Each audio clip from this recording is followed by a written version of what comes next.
ちょっとやりとりの会話をちょっと教えてほしいわ。本当にクリーピーさんも知りたがっていただけたと思うんですよ。で、家庭を話しますと、パフォーマンス終わりました。で、俺 FNS にちょっとコメント動画撮ってて、クリーピーさんが先にお疲れ様でしたって楽屋帰って、で、ソニーのスタッフさんが連絡先いいのって言ってくれて、FNS 歌謡祭のスタッフさんも聞いてきていいですよ。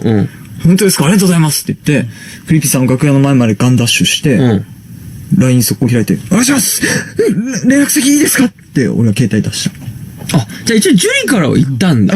でもあれは多分聞きたがってたかもしれない。いや、雰囲気ね。プライドとかいいのよ。あれ雰囲気聞きたがってる可能性あったな。いや、R さんの顔とか見たちゃんと。見た。楽屋の中見てた。あ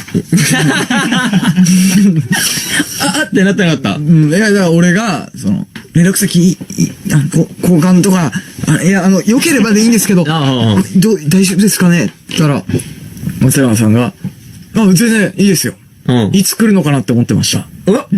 何いつ来るのかなって思ってましたっての。これね、オリコンニュースかな、何かが、この先週のラジオの放送終わりで、俺がね、連絡先聞きたがってるってことをネットニュースにしてください。で、そこに松永さんのタグ付けか何かをしてたらしくて、松永さんは放送終わり直後にもうその情報知ってたらしくて、今かと待ってた。めっちゃ恥ずかしくない？めっちゃ恥ずいやん。俺その日さ、結構昼過ぎ夕方ぐらいに入ったのかな、からずーっと松永さんは、こいつ聞きに来るんだって思いながら。で、俺は最後まで聞けずに、最終的にソニーと FNS 歌謡祭のスタッフさんにケツ叩かれて、っ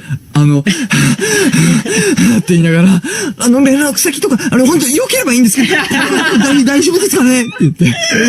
何ダセーじゃん。で、R さんもちょっとクスッと笑いながら、大丈夫ですよ。じゃあもう、クリーピーのお二人は、キピナッツのお二人ももうじゃあ知ってたんだね。ジュリが、聞こうとしてる、みたいな。で、多分もうR さんと松永さんも楽屋入る直前に、俺がギリギリ追いついた。なるほど。じゃあさ、さっきまでのさ、あの二人も聞きたかったのかな。でもその感じからして多分聞きたがってはいたかな。